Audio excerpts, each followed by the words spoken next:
feel like you're in a movie screen. All right, what's going on, you guys? Blaze here at Blue Chip Athletic Club podcast. I'm stoked to welcome Joey, who is coming on. Oh, dude, cat I out of got the two cat. of them. They'll be all over. Yeah, dude, that's great. Stoked to have you on, man. I'm gonna do real quick. I'm really stoked our new partnership with JSF Nutrition. Actually, not even intentional product placement. Their electrolytes are super awesome. I've been taking them a bunch, and you guys get 10% off all the time with Blue Chip 10 as your code. And if you want an additional 5%, you go on auto ship, and then you don't have to think about your stuff coming to the house. Just don't forget, or have somebody go grab it for you when it arrives. We've got a bunch of other podcast sponsors in the show notes. I'm doing a half marathon in a wheelchair. That is our big program push right now, trying to get out that stuff. So if you guys are struggling to come back from an injury, I'm with you, and I'm working with a bunch of people, kind of helping them out to get back on the horse right now. But without further ado, Joey, dude, tell me, this is great because I don't know you super well. Kind of hooked up via the fact that we're both in the Coast Guard. I'm sure we'll end up getting to that at some point. But tell me origin story. Tell me a little bit about yourself, and then we'll kind of go from there. Yeah, absolutely. I mean, let me think where to begin. So I've also, like you said, Coast Guard officer. Been active duty commissioned for 5 years now. Just recently worked my way back to the East Coast. Graduated from the academy. So that was back in 21.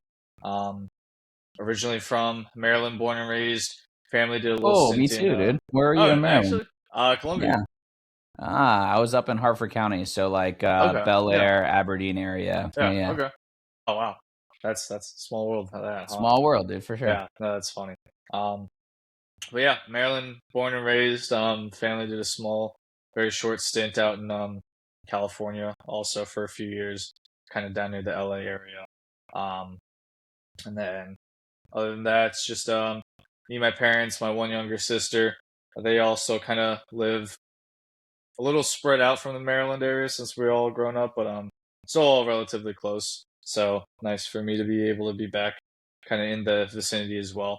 And other than that, just in the immediate vicinity is me and my two cats now. So they're the ones Nice, that actually dude. keep me busy on a daily basis. Yeah. Did you were you a sports guy growing up? Did you what? Because I'll tell you what, dude. I part of the reason that your stuff kind of came up, and I ended up figuring out like, oh, this guy's in the Coast Guard and he trains and is obviously fit. I was like, this boy's shredded, dude. This boy is fucking. He's got it going on. So tell me a little bit about that. Like, what'd you do? Did you have an athletic background? Did you play any sports in high school or college? Like, tell me a little bit about your kind of character arc from where you were, call circa all dumb young kids that were just probably binge drinking and being silly to like now this like arc that you're kind of on and competing in bodybuilding, which is super interesting. I feel like for everybody to kind of hear. Yeah. I mean, I feel like growing up, I probably tried every sport under the sun at least once, to an extent for the most part. My parents kept me really active. I guess I was probably just also a really active kid, which I'm sure helped. I feel like the earliest thing I remember was probably karate back in like first grade. Mom had me signed up for that, broke a couple wooden boards. Very cool. Short stints with like soccer. I don't necessarily know if I ever knew which way of the field I was supposed to be running down. Basketball, that for obvious reasons wasn't for me. But once I think got into high school was where I got pretty well. Actually, it was a little before high school, it was middle school. I started getting pretty grounded with the sports I was actually kind of decent at. So one, obviously, I'm sure you know how it is being from Maryland. Lacrosse was something I did pretty much all through high school. Started in middle school, towards the tail end of that, and then track and field actually as a short sprinter. Those were kind of like the two main things that I finally found and got into where I was actually relatively decent at. Both mainly just by the virtue that I was like surprisingly quick. I've been the same height since middle school. I just kind of stopped growing, and I can distinctly remember when I used to be like relatively about the same height as all my friends, and then we'd show up for the new school year each year, and I'm starting to look up at everyone, and I couldn't figure out what was going on. But so always been the short friend for sure. but definitely had Short some king, pretty dude. good We need speed those with me. guys. We Yeah, need those exactly. guys. So definitely had some pretty good speed on me. So track and lacrosse was able to utilize that pretty well in both of those avenues. Did both of those all throughout high school. Once I got to the academy, didn't apply for either team since they were both varsity. Did a little bit of rugby just because I needed something, right? You know how the academy is having to do a sports credit. So rugby team sounded really interesting. And one of the guys on the team would see me in the gym sometimes and just asked if I wanted to try out. And I was like, sure. That was also pretty fun. Just played on one of the outside wings, so it was relatively one of the less physical aspects of the field. You know, you got all the fat boys in the middle that are always hitting each other and rolling I around. prefer thick for those guys, dude. You gotta give them some They love, called man. themselves fat boys, so I think it's an endearing term. All right, At least good. from what I understand. But so I'd always be out on the wing again, just kind of trying to more so utilize the speed. But at that point, I had been working out. I guess I should have prefaced that too. I started lifting weights probably like in like 10th or 11th grade into high school. Just through all these sports, and as we're growing up and boys are becoming different sizes, and like I mentioned, being the 5'7" kid the entire time, that speed could only get you so far in some of those contact sports. It's actually the only reason. The one sport my mom never let me play was football. I wanted to play football because I was like, everyone's playing football. All cool kids are playing football. Football's cool.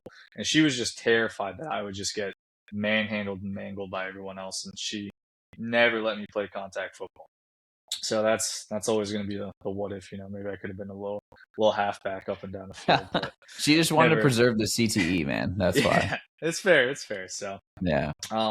But just like with lacrosse still being pretty physical, I got to a point where I kind of realized, I'm like getting hit and I can't really keep up with some of the physical contact aspects of sports. So I decided to start lifting weights in high school. Really, really started to enjoy it. Just figured, like, kind of realized just the benefits that it had for me and how much I liked the physical results of it, the mental aspect of it too. Kind of started getting to the point where I started, I got into lifting weights kind of as a means of improving my capability in other sports, and it kind of bled into the area where lifting weights I enjoyed more than the reason I got into it for the other sports, and almost kind of started dedicating more time towards weightlifting instead. So that translated over to the academy pretty well. Got me into rugby a little bit, and then same thing kind of at the academy too. Though I just like didn't necessarily always want to have to go to practice. I wanted to be in the gym instead. Sometimes time commitment wise, when you're a fourth class at school, have so much going on, you can only have so much time. So at that point, I had a roommate who was also real big into lifting. We both just liked lifting real heavy, and we figured, why don't we just try and make a team or make a club where we can get our sports credit out of just going to the gym instead, and figure out how to make that our sports credit. So we actually started a powerlifting team at the academy. No shit. Just as a club sport. Yeah, it's still there too, which is super sick. Cool. They still compete, they still train, they still go to the same off-base gym we developed a relationship with. But we got into powerlifting, did competitive, went to a couple what do they even call it, competitions. Was actually pretty solid at the powerlifting as well. I mean, again, kind of all plays into the height, like had pretty good leverages. So got pretty competitive in powerlifting. Qualified for nationals right as COVID came around, so unfortunately never got to compete at the national level, but qualified for it. And then once I got out of the academy, commission, did my first tour on a cutter. It was an FRC, so all we had underway were 2 dumbbells and an adjustable bench. So kind of got to the point where I'd be underway, unable to lift really to the same level. Would try and get back in port and try and keep up with myself, but my body just wasn't really able to do that, right, with having such fewer opportunities. So I could kind of feel the effects on my body of trying to keep up physically to a level that I was essentially demanding too much of myself out of. So found out it was time for another switch. Kind of stayed in limbo for maybe a couple years, and then once I transferred, got to another unit, I just one day randomly decided. First, I decided to just hire a fitness coach because I felt like I was just kind of like in a rut that I was struggling to pull myself out of, and I could feel how that was, making me feel about myself physically and mentally. And I just figured, like, I should just see if trying to have someone else help me out with this gets me what I'm looking for and gets me back on a trajectory that I want to be on. And then once we started getting into that, he was pretty much gonna have me do like a full kind of prep competition to just get me real shredded. So I was like, if I'm gonna go through all this work, I might as well just do a competition at the end of it. He's a competitive bodybuilder, so that was already like right up his avenue. He preps people for competition, so I was like, I'm already doing this process with you. I might as well just add that competition to the end of it. So we did a full competition prep. Got me on my first stage in June of 25, and I absolutely loved it. Just really loved the whole process, loved being on stage, loved competing, loved the community. And so I kind of continue to do that as well now still.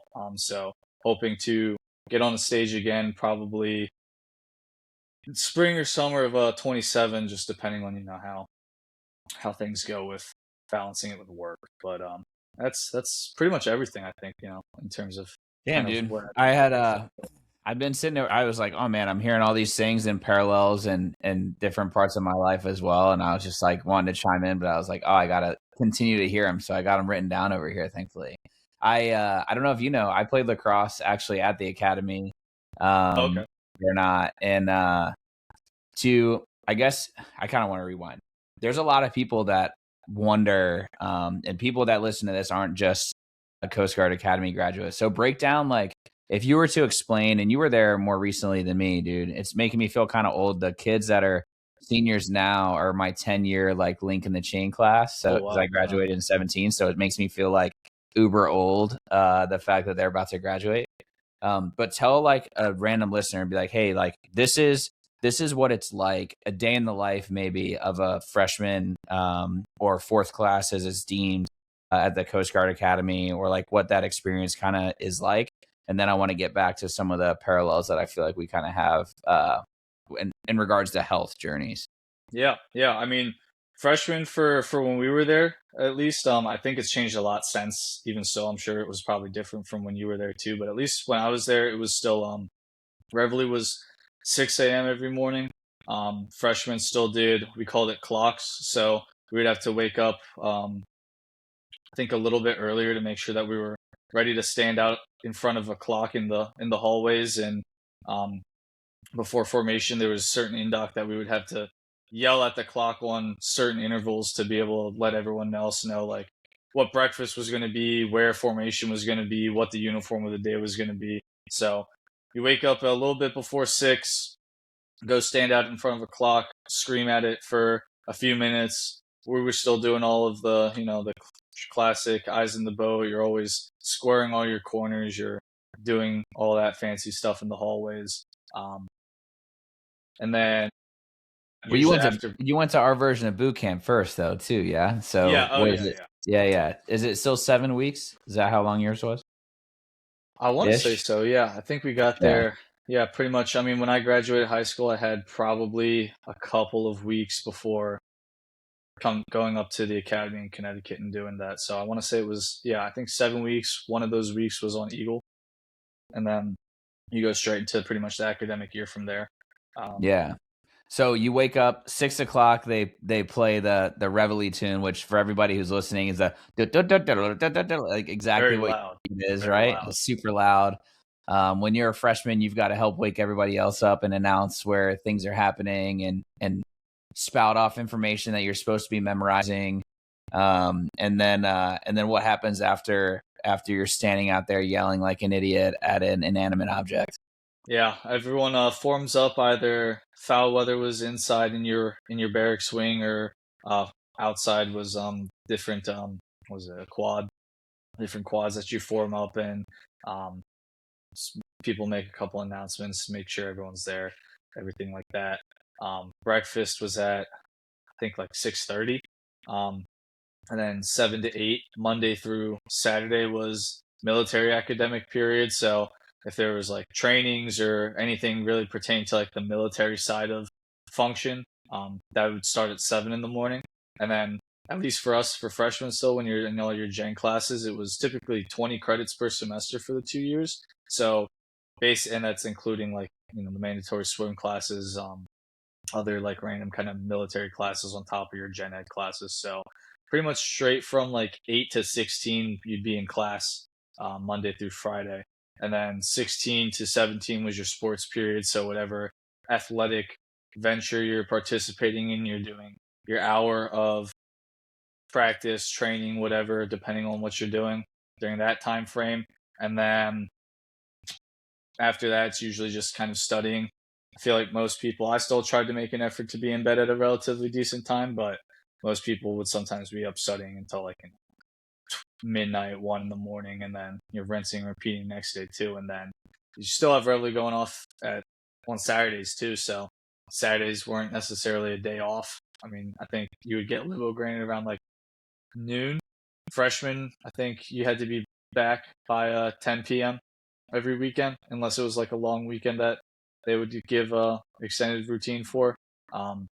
And then Sunday would really be the only day that you kind of almost have somewhat of a reprise or a break from the military protocol. Could actually do normal things. I mean, you don't have a car. There's only so many places you can go off base. You have to be in drops, so you're in full uniform regardless of where you are. So still never really feels like you're truly not there. I mean, definitely not a traditional college experience by any means. Yeah, some of that stuff I feel like, hindsight being more 2020 by design, right? They kind of want to make it it's your rush. It's your like shit year where you're having to deal with all the nonsense and prove that you actually want to be somewhere. And I'm not sure if you guys had to do it when you were there. But when I was there, obviously now a while ago, we had to square meals as well. Oh yeah. Like Yep. almost the whole year. So for anybody who doesn't know what that is like you like pick up your fork or spoon, you pick it straight up towards like your eye or mouth level, then you bring it in towards your mouth, you take one bite, and then you go straight back out and down towards your plate. And oh, by the way, the whole time you got to look like straight ahead. You're not supposed to like stare at your food down. So there's a lot of things that I feel like they did, and it was built in to just be a bit of a mind game. Maybe some of it is slightly unnecessary, maybe not. But definitely hindsight being 2020, like, man, it's jam-packed days, dude. And you hit the nail on the head. Like the stuff starts happening at 6.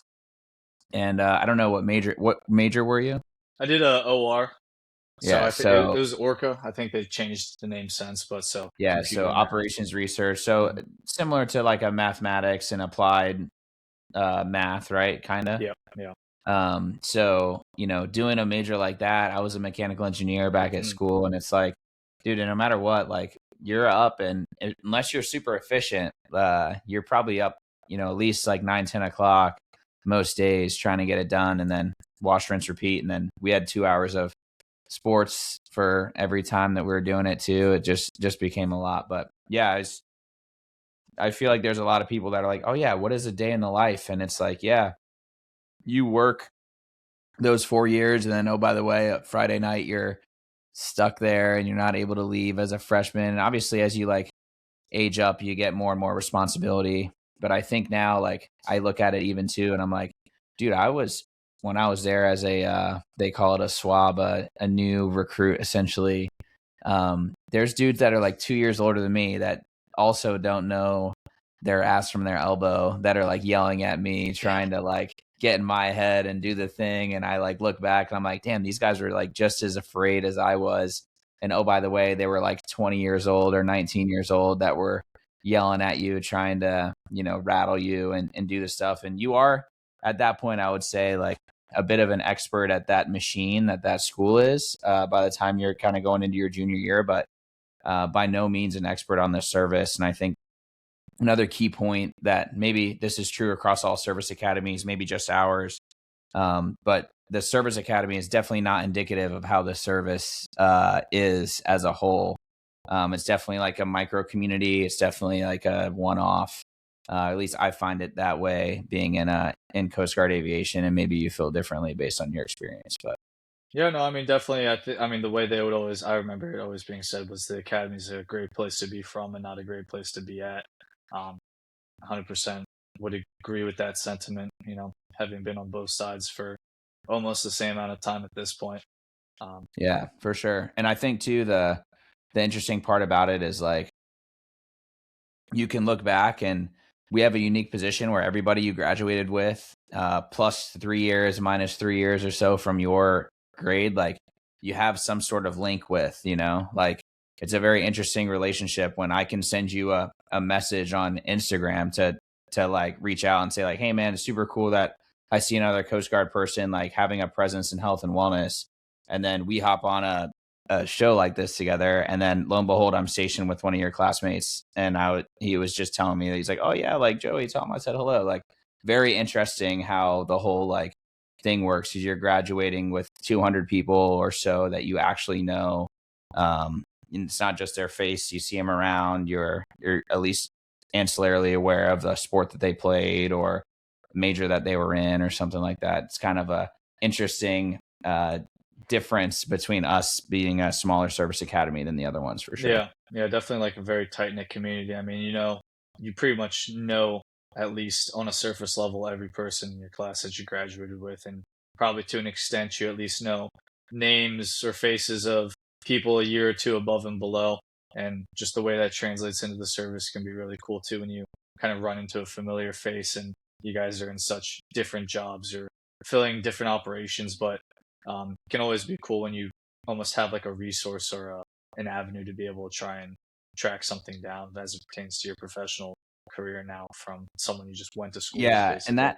that I think is probably the best part of that job or school that we did and now into the job, is you're now working with the same people that you were around for all that time. And like, that I may not necessarily have gone to school at the same time as you were there, but knowing somebody else, and they could be like, oh yeah, you should go talk to Joey about this or whatever. And it's just somebody else to be able to reach out to, which I think is definitely unique. And it, whether for better or for worse, like somebody who went there and you had that same shared experience, you have like amount of trauma bonding, a level of inherent trust of the type of person that that graduates from there, a product that's produced from there, and then is now working in the service. So again, for better or for worse, I think some of those things are pretty unique to that experience. It's definitely not a normal college experience, though. That is for sure. No, absolutely. Yeah.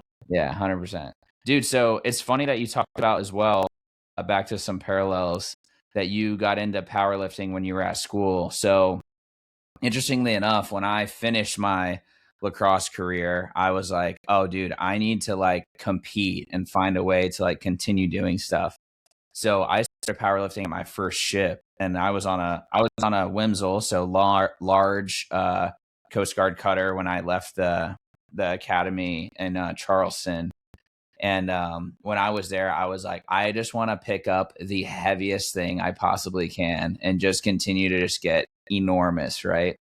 And it's super funny. Like I feel like everybody kind of has their own arc, and then you kind of like find your like where you kind of belong in that. And when I was going through mine, the powerlifting thing was super cool.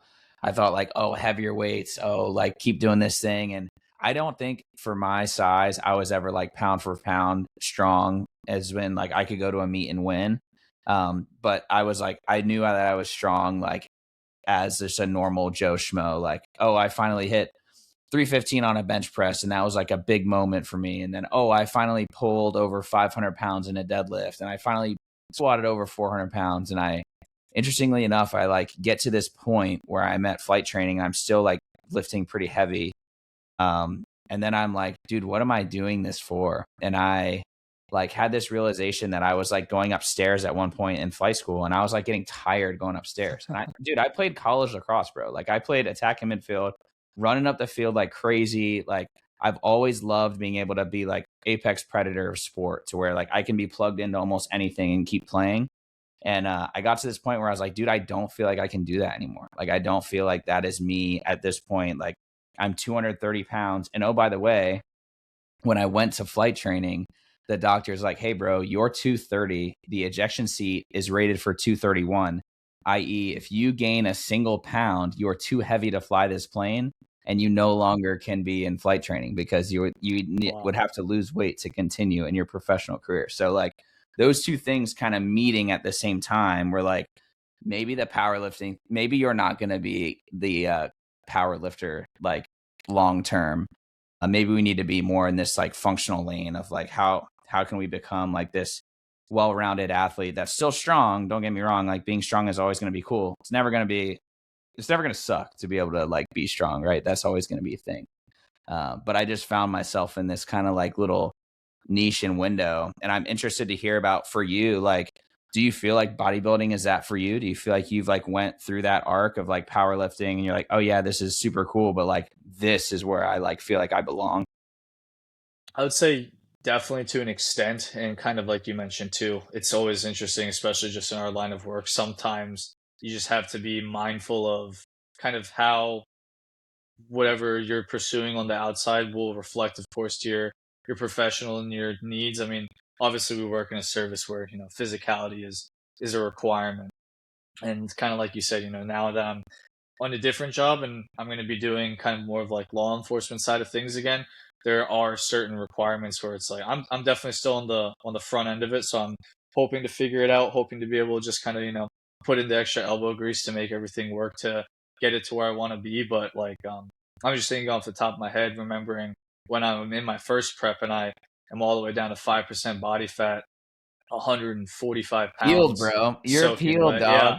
yeah, Yeah. but like in sweats, like struggling to just keep myself awake, so much brain fog that I can barely put together a coherent sentence. And it's like, is that a position I can like afford to put myself in when I am going to be going on boardings where I'm with a team and we have weapons on us, and there's always the potential for a situation to break out that we have to be utilizing force or anything like that. Like, is that something that I'm maybe hindering my ability to be an effective member of a team while trying to pursue that bodybuilding? So um, definitely something I'm kind of hoping to still have to figure out just as time goes on. I get more situated at this next job, but at least from the bodybuilding side of things personally, I feel like it is definitely just where I feel pretty comfortable. I think the gym has kind of, ever since I started, become my safe space. I kind of like to be able to treat the gym as it's like, regardless of what's going on in my personal life, at school, at work, anywhere else. I go into the gym and I stop thinking about any of that. It doesn't matter to me anymore. It doesn't care. It's my time to take a break and just focus on myself and think about me. And I just use that time to focus on, my goal in the gym is to push myself and better myself mentally and physically. And I can just dedicate my whole brain and resources to achieving that singular goal in that time. And then I get out and then I have to worry about everything else too. But for me, it's kind of almost just like that opportunity where I'm able to break up the monotony of my day, or, the chaos of anything else going on, and just really have me time. So For sure, man. It's like it's the temple, dog. It's like take your yeah. shoes off before you pop in. It's like checking in. I feel the same way. I feel like it's been like that for a long time, for better for worse. Sometimes you don't want to necessarily get in there, but you always feel like it's rent is due every day in some way, shape, or form. And it's definitely something that yeah. First, you talked about like your initial part of weightlifting, and I would counter my reason that I started lifting weights was not to be better at sports. It was to pick up chicks. Like that was like 100%. Like, come on, dude. Like I want to be shredded like He-Man, and I want to, or like Superman, or like insert any superhero that you want, because chicks like dudes that are shredded. That's just like the reality. They like athletic dudes. They also like dudes that are shredded. It's never not cool to be able to pop your tee off and be peeled to the gills. It's always going to be cool. So I was like, oh yeah, I want to be fit and healthy. And it's interesting that now like that happens to be like a byproduct of like training. But it's definitely not the primary reason. The primary reason is for my own mental well-being. So I'm a better partner to my wife, so that I'm more present at work, because when I sweat in the morning or when I do my thing, I'm a better, Coast Guard officer. I'm a better pilot. I'm a better partner. I'm a better, whatever. And I know that story kind of probably resonates with a lot of people with kids, where they're like better parents. So yeah, a lot of that I definitely see as part of my own journey as well. And interestingly enough, you talked a lot about, or a little bit about it, and I want to get back to it, is hiring a coach to get kind of involved in this space. So, you're in your mid 20s. I'm in my early 30s at this point, and I feel personally that people in our age range, even plus or minus, I'll call 5 or so years, really struggle to put the ego aside and be willing to be a beginner and take advice and or seek out coaching from other people. I'm really curious to hear, like, hey man, like you're in like the part where you're like, you have a base, you've been lifting weights, you played sports, you did powerlifting, and now you're going to go and do this thing called bodybuilding, and you're like, maybe I should get help with doing this. Tell me about like why you're willing to put the ego aside. Tell me about like how that is, because I think that's amazing. I find that my best work happens when I have a coach or somebody guiding me. I mean, I'm a coach that's got like 7 coaches for a million different things. So tell me a little bit about your experience and what drove you to doing it that way.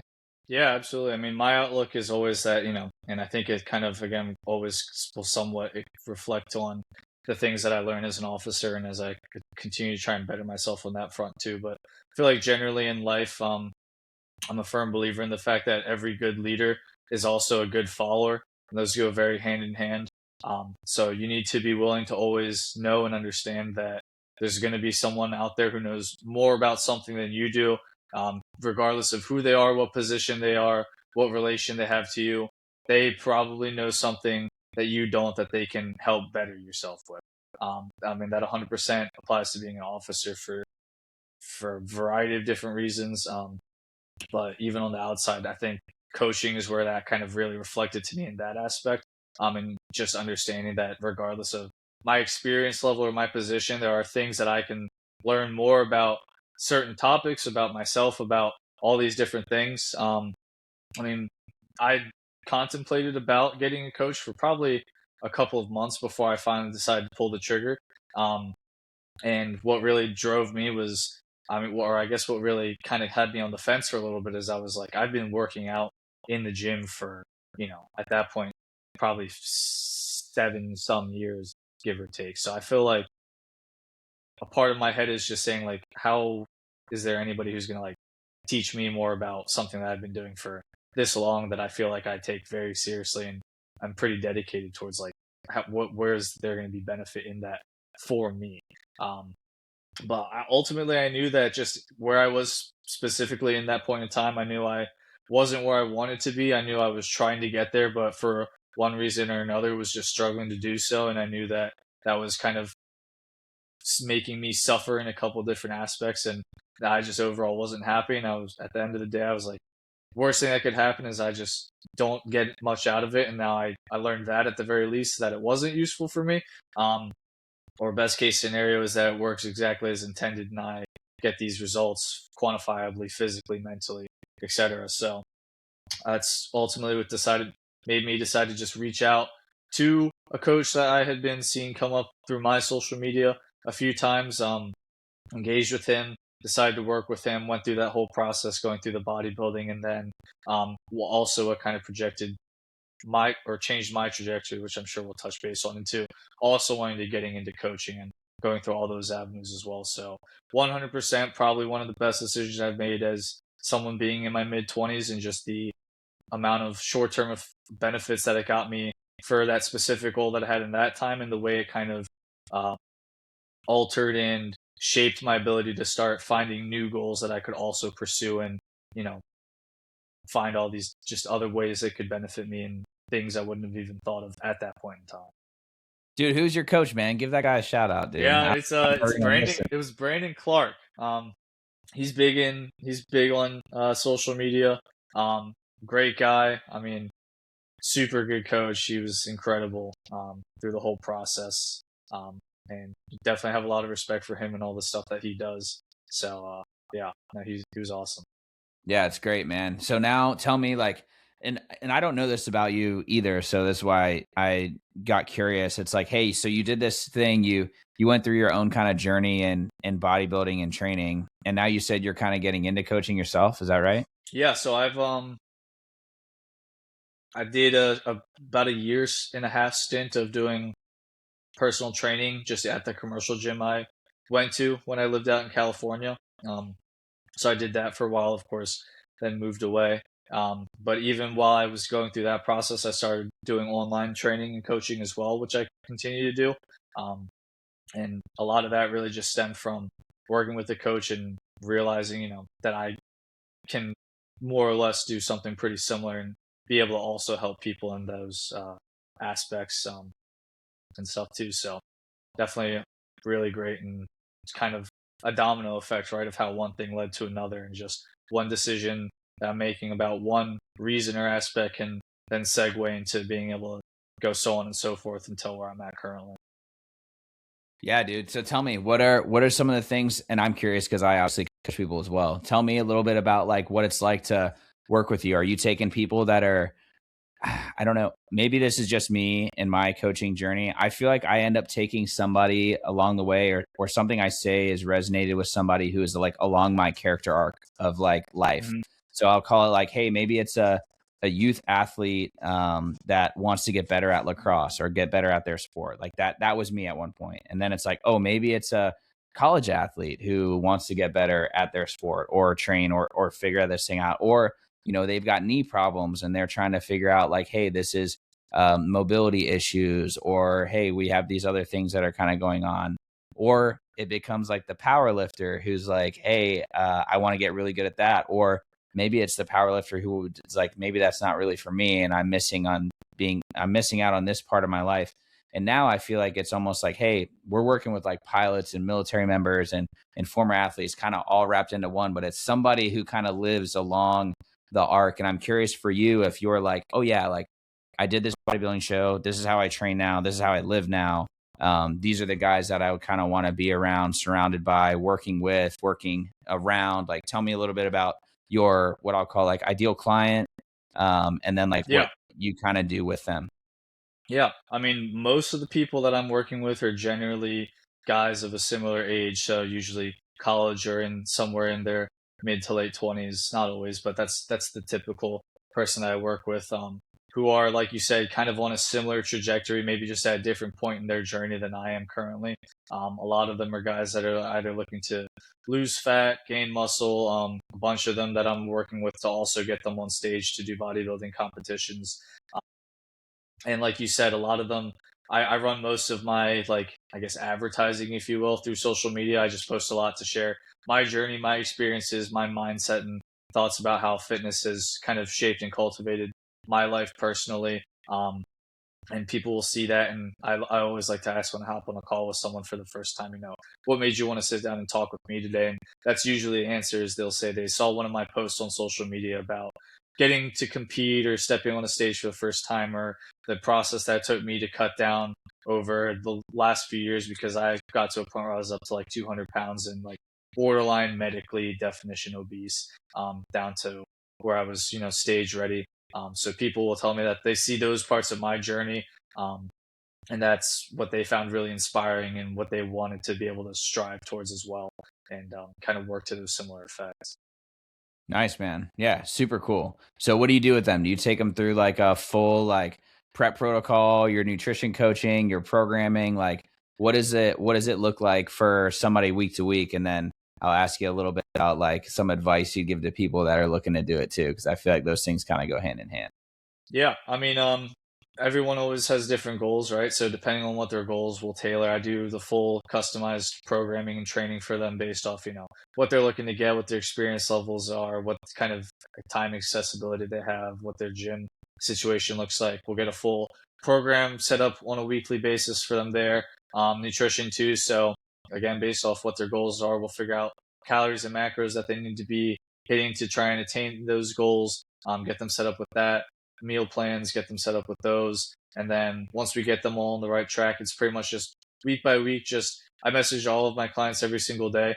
I'll tell them a lot of times, like, you're going to start to view me as like that annoying ex that won't stop blowing up your phone. Like, I'm looking to reach out to you every single day, because I just want to know how everything's going, right? So keep me in the loop on, how your workouts feel, how your appetite feels, what's getting boring, what are you struggling with, what's going really well, what are you proud of so far, what are you frustrated with so far, and just constantly being able to stay tuned into their journey and their process, so that I can just continue to make changes and provide support, whether that's through the actual processes that we're setting up with the training and exercise and nutrition, or if it's sometimes just like the mental aspect too. I like to think that I'm also a firm believer in like I like working with people that are willing and have been able to do the same thing that I'm looking to do. So I think that reflects pretty well with me too when I'm training a lot of these guys. And if we're deep into a cut and we're losing lots of weight and they're telling me how everything sucks and it's just brutal, and I can just be in a position to say like, yeah, I know exactly how you feel. I've been there too. And you're right, it does suck, but we're going to keep pushing and we're going to get through it, and you're going to come out the other side a better version of you as a result of it. Yeah, there's something to be said to have been on the arc, and that's why I feel like the people resonate with somewhere on the arc, because if you're able to speak to whatever those inflection points are or the things that kind of happen, those are people that are like, oh, dude, like that is sort of me, or like I since finishing up in my lacrosse coaching, I was doing a bunch of that when I was out in Sacramento before coming out here to the Clearwater area. And it's interesting, like the whole time I was there, I'm like gobbling up like certifications and learning more and more about all these things. And I'm a sleep coach, and I'm working through a master health coaching certification right now, through the medical board process, like board. And then, all these things kind of end up happening. And it's funny how it all kind of boils down to like a way to relate with somebody along the journey that they're on, ability to connect, being part of a community too. Like how important is that, man? Like you want to talk about like pulling people through the trenches, like tell me, like when you were a client of your bodybuilding coach, like, dude, when it was really, really shitty and you were in the middle of your cut, like what are the things that end up getting you through to making it to stage day? Like what's he telling you? And then you're taking that information now, like, oh dude, like now I get to be that wise Yoda that gets to sit back and be like, yeah, bro, I've been there. That sucks. By the way, I'm probably going to do it again. And by the way, like, this is why it's going to matter. Like, how do you talk to somebody as they're going through that?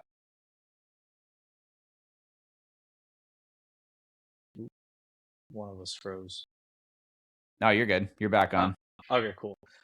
Yeah, I mean, like you said, I think it just really comes down to the relatability aspect. I mean, like I said, my coach, he's a competitive bodybuilder. He had competed before. He's competed since. And a lot of it, especially when you're trying to do something that extreme, which I mean, I feel like we usually, when regardless of what it is, when you're trying to chase, the best physical version of yourself, it's going to require some extremes, 100%. And that always just comes down to the mental aspect of it, right? Because it's just dependent on how hard are you willing to work, how much time and effort and blood, sweat, and tears are you willing to pour into that single particular outlet. I think the relatability is just the most important factor there, because sometimes really all you need is, for a lack of a better term, a kick in the ass to keep you sighted in on what it is that you're looking for. I definitely distinctly remember at least once where I was, like you said, deep in that cut. Like I'm hungry, I feel small, skinny, weak, I feel miserable. I just messaged him one day and I'm like, I just don't know, man. Like I'm just not feeling like I'm doing something right, or like I feel like I'm not getting there. And he saw that message and was like, just call me. And we just hop on the phone and he's like, what are you talking about? Like, you're like, look at everything that you've done so far. Look at everything that you've done. That's great. Like, I know how you feel. I know it doesn't feel good. It's not supposed to. And that's also a part of the process. And arguably that's a good sign. That means that you are on the right track. So having someone that can be relatable there for you, and also just kind of be like your biggest cheerleader in a sense, just like having that person in your corner, having that support group. And I think a coach is always supposed to be one of the biggest components of your support group, just to be able to help push you through those hard times and those sticking points that you will inevitably feel at some point in your path. Just being able to kind of walk you through that and be there with you while you're kind of experiencing those things, especially if it's for the first time.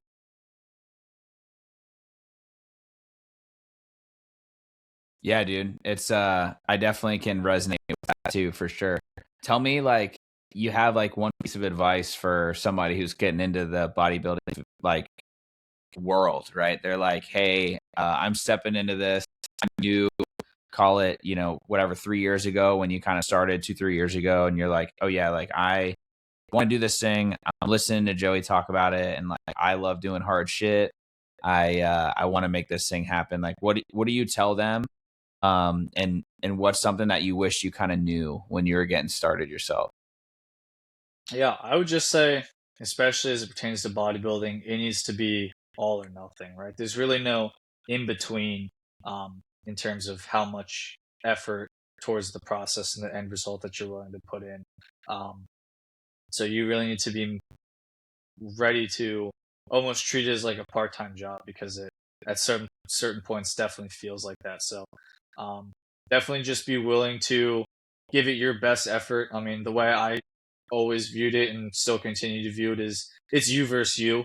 Um, it doesn't really matter who else is going to show up on the stage that day. It could be, you know, you could have people show up that didn't put in any effort whatsoever. You could also have the prodigy of Chris Bumstead himself step on stage times 5, and they all just blow you out of the water. And it shouldn't really matter like what that actual stage day looks like, because you should be content and know that the work and effort that you put in for the months leading up to it was just everything that you had. And my biggest thing was I just wanted to make sure that when I got on that stage, regardless of how I did or what the outcome of it was, that I could walk off in knowing that I gave it my absolute all, that I left nothing on the table, that there wouldn't be any room in my head to say like, maybe if I just done a little bit more, or tried a little bit harder, that what if. I just want to make sure there's no room for those what ifs. And I call myself with those a lot, especially when it's like 10 p.m. and I'm hungry and I've had my last meal and I'm staring in the food closet. I would just distinctly think to myself, like, this one little piece of candy that I'm on the fence about having right now might be the difference between me walking away with a gold or a silver, and that would pretty quickly get me to just go to bed, have a glass of water, and call it a night. But yeah, it absolutely just needs to be 110% of the effort that you're capable of giving. I think if you're on the fence about whether or not you can do that, that you need to probably just really sit down with yourself and think about why that might be, and maybe you can talk yourself into the mindset of understanding what you really need to be able to do to kind of commit to the process. um, but yeah, you just need to be willing to just give it your all. Dude, yeah, that it's interesting. I've heard very similar things from people. And full disclosure, I have not hopped on stage myself. I've not done competitive bodybuilding. I've thought about doing it a handful of times and always been like, I don't know. So who knows? Maybe it's in the cards for me at some point. Maybe it's not. But I'm curious too, from your perspective, after having gone through it, you get, and I hear a lot of friends of mine that are also bodybuilding coaches in the space, all over the country. They say the similar thing. It's like this climate can be mentally very, very hard to be in. And they're not just talking about like, hey, the resilience of you going into the gym and denying yourself the piece of candy. They're talking about like, hey, you work all the way up until this point, you get on stage and you are looking like crazy. You got the tan that some people got like muscles showing in your ass. Like there's so much of this has happened, right? And all this work has gone into it. And then you cannot stay that way forever.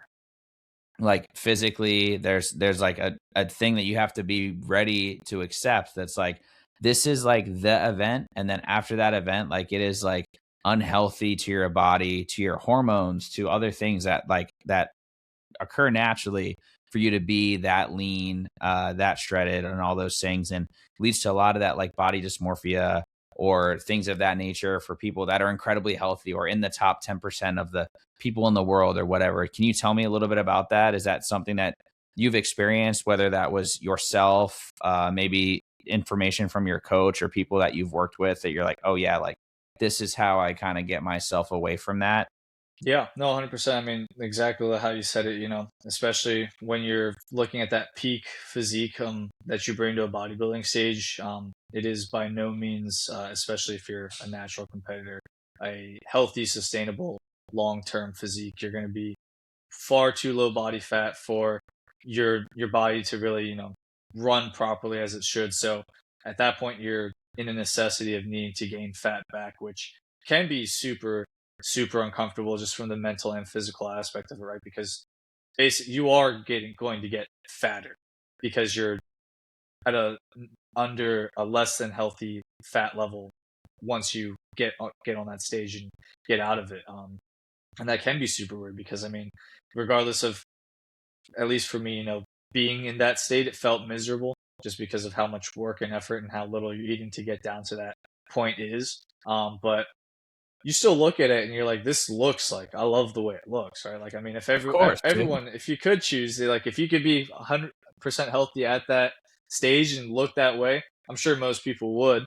Dude, everybody would. You want to be Yeah. peeled to the gills, and you want to. That's why Yeah. it's so hard on the head, right? It's Yeah. gotta be that way. Yeah, exactly like you said.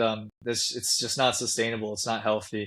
And you are going to need to gain fat back, which can be really weird to just kind of look and start to see, some of that fat creep back into your midsection or around different parts of your body. Definitely really uncomfortable.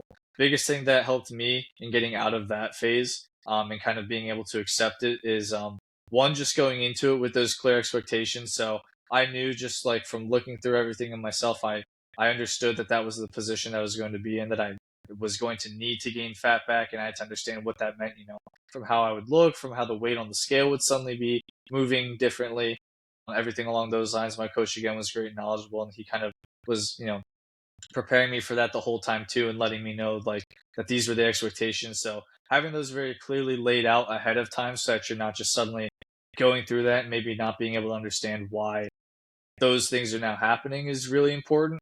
And I think too, I forget exactly what people call it, but just having like another immediate goal as it pertains to your your physicality is really important too.